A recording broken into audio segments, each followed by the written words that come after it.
السلام عليكم ورحمة الله وبركاته. الحمد لله الذي أرسل رسوله بالهدى ودين الحق ليظهره على الدين كله ولو كره الكافرون. أحمده سبحانه وتعالى وأشكره وأثني عليه، وأشهد أن لا إله إلا الله وحده لا شريك له، وأشهد أن سيدنا ونبينا ومولانا محمدًا عبده ورسوله صلى الله تعالى عليه وعلى آله وأصحابه وأزواجه وذرياته أجمعين والتابعين لهم بإحسان إلى يوم الدين. أما بعد. ناظرین، معجزات النبی صلی اللہ علیہ وسلم کے اس پروگرام میں حافظ اکرام الحق ربانی آپ تمام حضرات کو خوش آمدید کہتا ہے۔ یہ پروگرام ہم نے شروع کیا حضور نبی کریم صلی اللہ علیہ وسلم کے معجزات کے بارے میں بہت ساری گفتگو ہوئی ہے۔ بڑے معجزات جو عام طور پر بھی لوگ جانتے ہیں اس کے بارے میں بھی گفتگو کی، اور کچھ جمادات، نباتات، حیوانات وغیرہ کے متعلق جو باتیں تھیں یا جو معجزات تھے اس کے بارے میں بھی کچھ گفتگو کی، جس سے حضور نبی کریم صلی اللہ علیہ وسلم کا ذکر خیر ہوا، اور اللہ ہمارے دلوں میں حضور نبی کریم صلی اللہ علیہ وسلم کی محبت اور عقیدت دن بدن بڑھائی رکھے، اور ہمیں نبی علیہ الصلوۃ والسلام کی شفاعت نصیب کرے، اور ہماری اس کاوشوں کو اور کوششوں کو اللہ پاک قبولیت کا درجہ دے کر ہمارے لیے نجات کا ذریعہ بنا دے، آمین۔ ناظرین، آج کے پروگرام میں بعض ان چیزوں کے بارے میں گفتگو کریں گے جس کے بارے میں حضور نبی کریم صلی اللہ علیہ وسلم نے یا دم کیا اور اس سے یا اس کو خود ہاتھ لگایا، اور اس میں ایسی برکت آئی کہ بہت سارے لوگوں نے اس چیز کو خود اپنی آنکھوں سے دیکھا، جن میں مسلمان بھی تھے اور غیر مسلمان بھی تھے۔ ان واقعات میں سے حضرت ام جندب رضی اللہ تعالی عنہا کی روایت ہے، فرماتی ہیں کہ میں نے نبی علیہ الصلوۃ والسلام کو دیکھا کہ اس کے پیچھے ایک بنی خثعم کی ایک عورت جو ہے وہ ان کے پیچھے پیچھے جا رہی تھی، اور اس عورت کے پاس جو ہے ایک بچہ تھا، اور اس بچے کے اوپر کچھ ایسے اثرات تھے یا بلائیں تھیں کہ جس سے وہ عقل بھی نہیں تھی اس بچے کی، اور وہ بات نہیں کر سکتا تھا، اس کی زبان بالکل نہیں چلتی تھی، ٹھیک ٹھاک تھی اس کی زبان لیکن وہ باتیں نہیں کر سکتا تھا، جس کو ہم اپنی زبان میں گونگا کہتے ہیں، کہ وہ بچہ گونگا بھی تھا اور عقل سے بھی کورا تھا۔ تو وہ آئی اور نبی علیہ الصلوۃ والسلام کو اس عورت نے پایا، اور پھر اس نے نبی علیہ الصلوۃ والسلام کو مخاطب کیا کہ اللہ کے پیغمبر، یہ میرا بچہ ہے، اور یہی میرے تمام گھرانے میں سے یہی ایک بچہ رہ گیا ہے، اور اس کو کوئی ایسی بلا اور ایک ایسی بیماری اس کے اوپر ہے کہ یہ بات نہیں کر سکتا، یہ گونگا ہے، اور اس کی عقل بھی نہیں ہے۔ تو نبی علیہ الصلوۃ والسلام جو رحیم اور رؤوف اور کریم پیغمبر اور رحمت للعالمین ہیں، کیسے ایک ایسی عورت کہ جو اپنا طلب لے کر حضور نبی کریم صلی اللہ علیہ وسلم کے پاس لے کر آئے اور پھر نبی علیہ الصلوۃ والسلام اس کے لیے کچھ نہ کریں، تو رسول اللہ صلی اللہ علیہ وسلم نے اس عورت سے کہا کہ یا ساتھ کچھ اور عورتیں بھی تھیں اور لوگ بھی تھے، تو ان سے کہا کہ آپ پانی لے کر آؤ، تھوڑا سا پانی جو ہے نا وہ لے کر آ جاؤ۔ تو کوئی لے کر آ گیا، جیسے ہی حضور نبی کریم صلی اللہ علیہ وسلم کے پاس وہ پانی لے کر آئے تو پھر نبی علیہ الصلوۃ والسلام نے اس میں اندر اپنے ہاتھ جس طرح دھوتے ہیں اس میں اندر ڈبوئے، پھر نبی علیہ الصلوۃ والسلام نے اس پانی میں سے کچھ پانی لے کر وہ کلی کی، اور وہ پانی بھی اس پانی میں تمام میں ڈال دیا، اور پھر اس پانی کو اس عورت کو دیا، یعنی پانی جو ہے وہ اس عورت کو دیا، اور ساتھ نبی علیہ الصلوۃ والسلام نے کہا کہ اسقیہ منہ وصبی علیہ منہ، کہ اس پانی کو اس بچے کو پلاؤ، اس بچے کو یہ پانی پلاؤ اور اس کے اوپر بھی انڈیلو، اس بچے کے اوپر بھی سر سے جو ہے نا یہ انڈیلو اور اس کو یہ پانی پلاؤ بھی۔ تو کہتے ہیں کہ سب نے دیکھا کہ وہ بچہ جو ہے نا جیسے ہی اس کے اوپر وہ پانی جو ہے نا وہ بچے نے پیا، اب حضور نبی کریم صلی اللہ علیہ وسلم کے مبارک ہاتھ جس پانی میں پڑیں گے اور وہ کسی بچے کے ہاتھ میں کے منہ میں جائے گا وہ پانی، تو اس سے بڑی برکت والا اور پانی کیا ہو سکتا ہے۔ ناظرین کرام ذرا غور کریں کہ نبی علیہ الصلوۃ والسلام فرما رہے ہیں کہ اس پانی میں سے بچے کو پلاؤ بھی اور بچے کے سر پر انڈیلو بھی۔ گویا کہ یہ سنت رہی اب تک، حضور صلی اللہ علیہ وسلم نے خود یہ کام کیا ہے۔ اس لیے اگر کوئی آیات کوئی کسی عالم سے یا جس کے اوپر کسی کو ٹرسٹ ہو کہ ہاں یہ واقعی عالم ہے اور یہ متقی اور پرہیزگار ہیں اور دیندار ہیں، اس سے پانی وہ دم کر دے اور وہ پلا دے، تو گویا کہ یہ وہی سنت ہے جو حضور صلی اللہ علیہ وسلم نے خود اپنی زندگی میں کی ہے، اور یہ معجزہ ان کا اس کے اوپر بہترین گواہ اور دلیل ہے۔ تو کہتے ہیں کہ وَاسْتَشْفَى اللَّهُ لَهُ، کہ اللہ جل جلالہ نے اس پانی کو اس بچے کے لیے اللہ نے شفا بنا دیا۔ پھر یہ راویہ کہتی ہیں کہ فَلَقِيتُ الْمَرْأَةَ مِنَ الْحَوْلِ، تو یہ بات تو وہ پانی لے کر وہاں سے چلی گئی اور وہ بچے کو لے کر چلی گئی اور ساتھ بھی لے کے گئی۔ کتنے دن پلایا ہے، کتنے دن اس کے سر پہ انڈیلا ہے، اس کا کوئی پتہ نہیں ہے، لیکن کہتی ہیں کہ میں 1 سال کے بعد پھر اس عورت سے میری ملاقات ہوئی اسی طرح ایک مجمع میں، تو میں نے اس سے پوچھا کہ فَسَأَلْتُهَا عَنِ الْغُلَامِ، تو میں نے اس بچے کے بارے میں اس سے پوچھا کہ اس بچے کا کیا بنا۔ ظاہر ہے کچھ مستورات تھیں، تو یہ مستورات تو ظاہر ہے کہ انہوں نے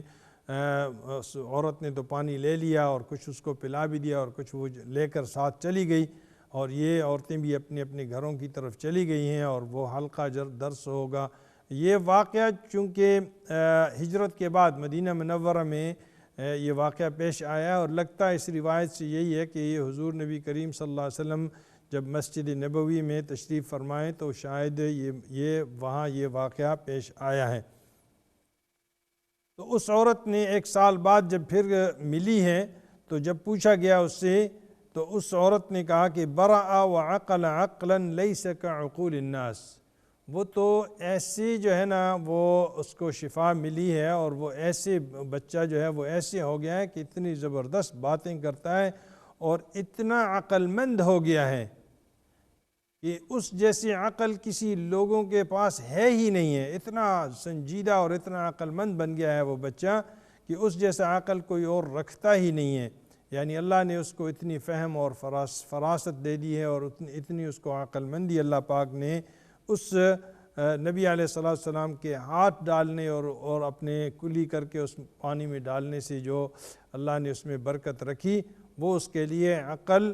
اور زبان دونوں چیزوں کے لیے ایسی جاری رہی کہ وہ خود اب اس بچے کی ماں جو ہے وہ کہتی ہے کہ اس جیسا بچہ جو ہے کوئی عقل مند بچہ کیا کہ کوئی لوگوں میں سے کوئی نہیں ہوگا۔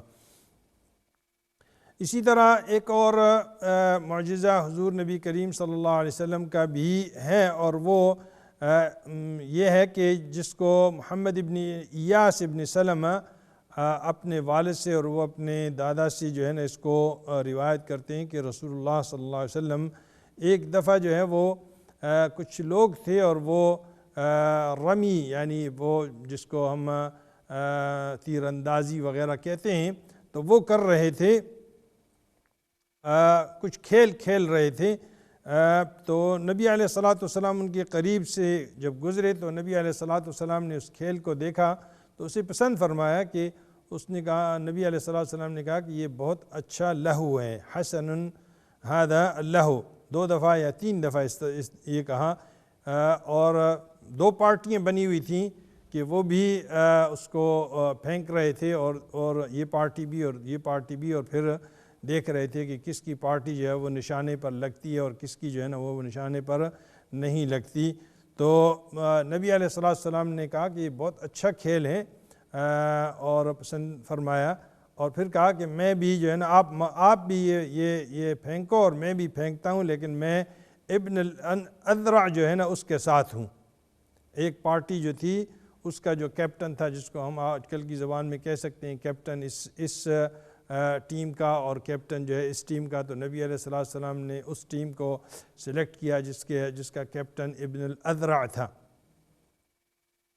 تو دوسری ٹیم نے اپنے ہاتھ کھینچ لیے، انہوں نے کہا ہم نہیں، یہ کیسے ممکن ہے کہ آپ جو ہے نا اب یہاں پر ہوں، تو آپ تو حتماً یہ لوگ جیت جائیں گے۔ یعنی اتنا ان لوگوں کو یقین تھا، نوجوانوں کو اور بچوں کو بھی یہ یقین تھا کہ جس طرف نبی علیہ السلام ہوں گے تو ظاہر ہے کہ وہ سائڈ جو ہے ہمیں وہ جیتنی ہی، اس کے لیے جیتنا ہی ہے۔ تو اس لیے انہوں نے اپنے ہاتھ کھینچ لیے کہ ہم نہیں، اس طرح ہم نہیں کر سکتے، ہم تو اب نہیں کھیلیں گے، اور یہ کھیل میں ہماری شکست چونکہ واقع ہے اور ہمیں نظر آ گیا ہے تو اس لیے ہم اس سے ہاتھ کھینچ لیتے ہیں۔ تو پھر فقالوا لا واللہ لا نرمی معه انت معه یا رسول اللہ، کہ ہم تو یہ نہیں کریں گے، یہ کھیل نہیں کھیلیں گے جب تک کہ آپ ان کے ساتھ ہیں اے اللہ کے پیغمبر صلی اللہ علیہ وسلم۔ یہ تو حتمی بات ہے کہ یہ ہماری اوپر سبقت لے جائیں گے اور یہ ہماری اوپر فضیلت لے جائیں گے اور یہ حتماً جیت جائیں گے، اور یہ یقینی ہے۔ تو نبی علیہ السلام نے تبسم فرمایا، مسکرائے، رحیم کریم رحمت للعالمین جو ہوئے، تو نبی علیہ السلام مسکرائے اور کہا کہ بس ٹھیک ہے، پھینکو، میں آپ سب کے ساتھ ہوں، پھینکو، میں آپ سب کے ساتھ ہوں، آپ بھی مارو، یہ بھی ماریں، اور میں سب کے ساتھ ہوں۔ کہہ رہے ہیں کہ فقال لقد رموا عامة يومهم ذلك ثم تفرقوا على السواء ما فضل بعضهم بعضا، کہتے ہیں کہ کافی دیر تک جو ہے نا یہ نوجوان کھیلتے رہے اور یہی کھیل کھیلتے رہے اور یہ اپنی اپنی وہ پھینکتے رہے، اور لیکن سارا آخر میں نتیجہ ان کا برابری کا رہا، کوئی دوسرے پر کوئی فضیلت یا کوئی فوقیت کسی نے بھی حاصل نہ کی۔ حضور نبی کریم صلی اللہ علیہ وسلم جہاں کھڑے ہو جائیں اور پھر جب اگر ایک سائڈ پہ ہو جائیں تو پھر وہ سائڈ تو حتمی جو ہے نا وہ اس نے جیتنا ہے، اور اگر یہ کہہ دیں کہ میں دونوں کے ساتھ ہوں تو دونوں برابر۔ یہ ہے حضور نبی کریم صلی اللہ علیہ وسلم کی وہ معجزہ جو سب اس نوجوانوں نے دیکھا کھلے میدان میں باہر۔ یہ واقعہ بھی اس طرح لگتا ہے کہ یہ بھی حضور نبی کریم صلی اللہ علیہ وسلم کی جو زندگی ہجرت کے بعد ہے مدینہ منورہ کی، یہ وہاں پر یہ واقعہ بھی مدینہ منورہ اور اس کے میں پیش آیا ہے۔ اسی طرح ایک اور واقعہ بھی اور معجزہ بھی حضور نبی کریم صلی اللہ علیہ وسلم کا وہ بھی مدینہ منورہ سے ہی متعلق ہے، یعنی ہجرت کے بعد ہے، اور وہ یہ ہے کہ حضرت جابر ابن عبداللہ رضی اللہ تعالی عنہما مشہور صحابی ہیں،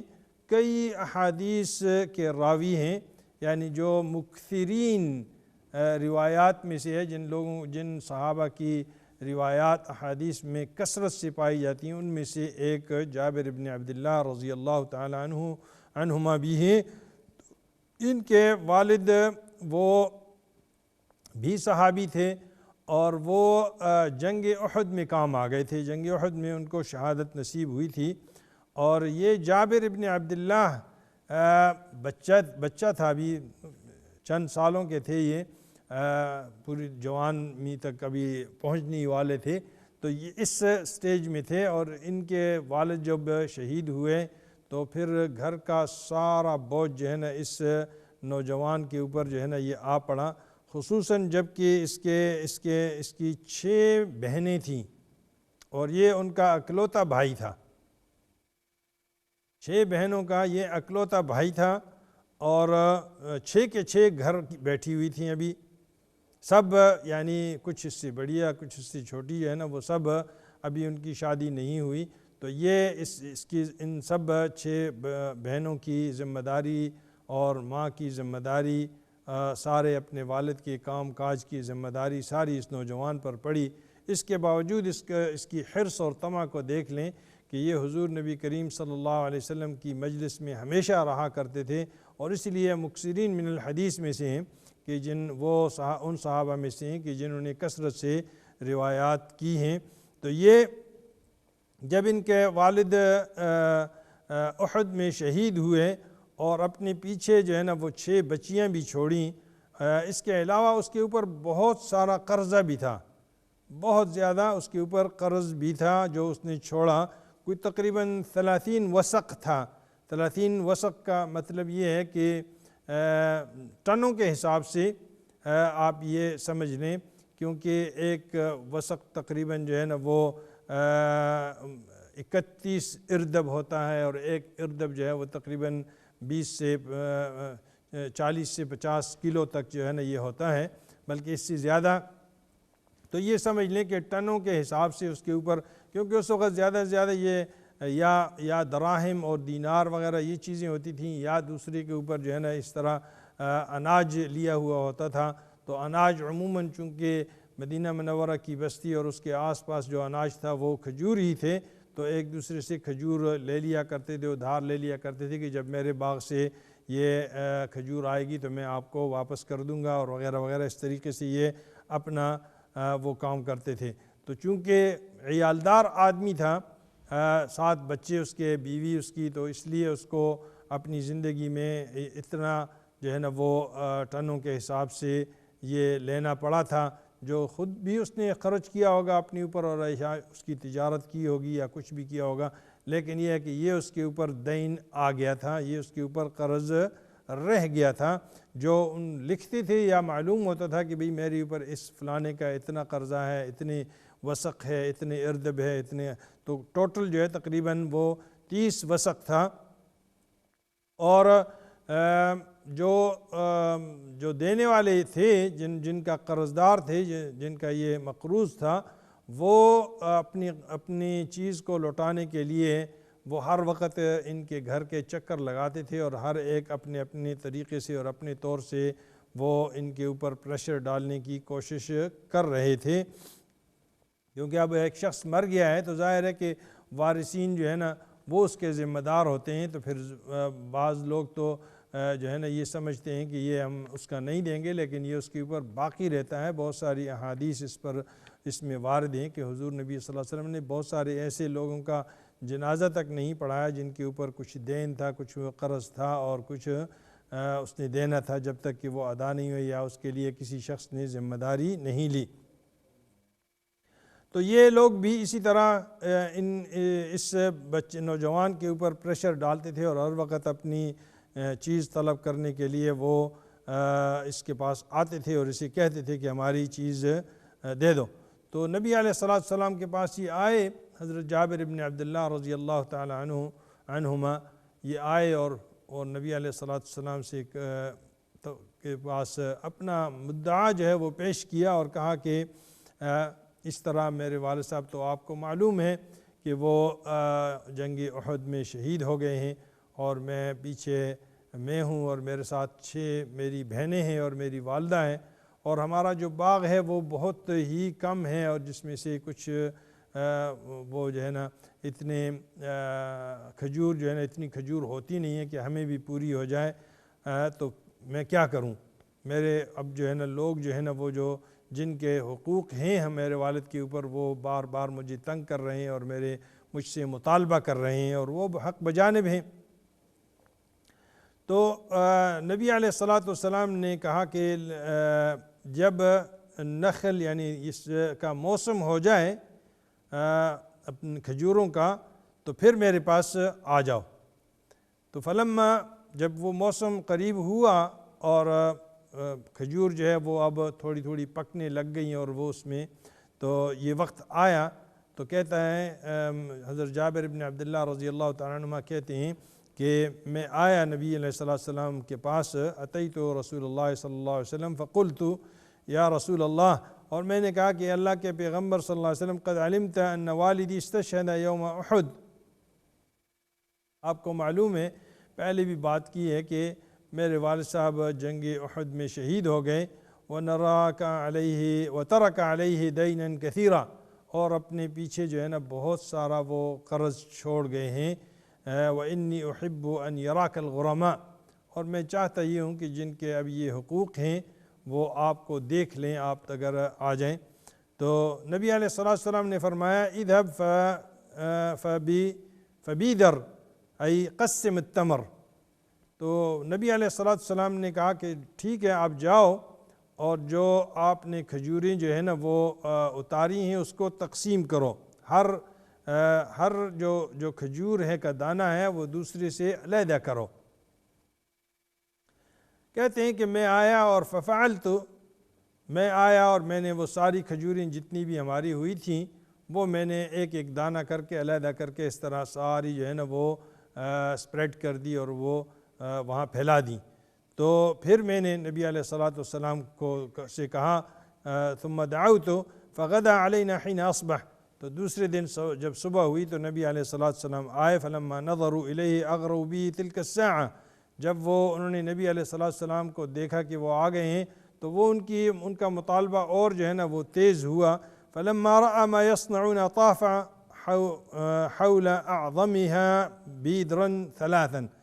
تو جب دیکھا نبی علیہ السلام کہ ان کا مطالبہ جو ہے بہت شدید ہو رہا ہے تو نبی علیہ السلام نے ان تمام جو کھجوریں تھیں اس کے گرد 3 چکر لگائے، ودعا فی ثمرها بالبرکہ، اور نبی علیہ السلام نے اس میں برکت کے لیے دعا کی، ثم جلس علیہ، اور پھر وہاں اس جگہ پر بیٹھ گئے جہاں پر وہ کھجوریں رکھی ہوئی تھیں۔ ثم قال ادع اصحابک، پھر اس نے مجھے حکم دیا نبی علیہ السلام کہ ان لوگوں کو ابھی بلاؤ، فما زال یکیل لهم حتی ادى اللہ امانۃ والدی، تو کہتے ہیں کہ نبی علیہ السلام اس میں سے تولتے رہے اور دیتے رہے ان تمام لوگوں کو، جس کا جتنا تھا دیتے رہے اور یہاں تک کہ جو کچھ وہاں موجود تھا وہ اسی طرح باقی رہا۔ ناظرین کرام، اس طرح کہتے ہیں جابر بن عبداللہ کہتے ہیں حتیٰ کأنی انظر الی البیدر الذی علیہ رسول اللہ کأنہ لم ینقص تمرۃ واحدہ، اس طرح مجھے لگا کہ جس پر نبی علیہ السلام بیٹھے ہیں اس میں سے ایک دانہ بھی کم نہیں ہوا۔ پھر دوسرے دن میں آیا، نبی علیہ السلام کو بتایا کہ بھئی آپ تو یا رسول اللہ آپ جس پر بیٹھے تھے وہ اس میں سے کوئی کمی بھی نہیں ہوئی، تو نبی علیہ السلام نے تبسم فرمایا اور ہنس پڑے اور کہا کہ جاؤ یہ بات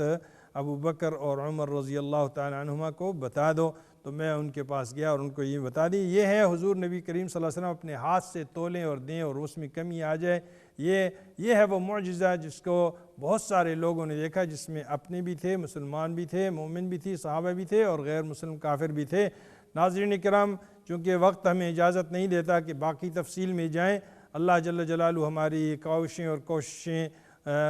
قبول و منظور فرمائے اور ہمارے لیے نجات کا ذریعہ بنائے۔ وصلی اللہ وسلم علی نبینا محمد وآلہ واصحابہ اجمعین، والسلام علیکم ورحمۃ اللہ وبرکاتہ۔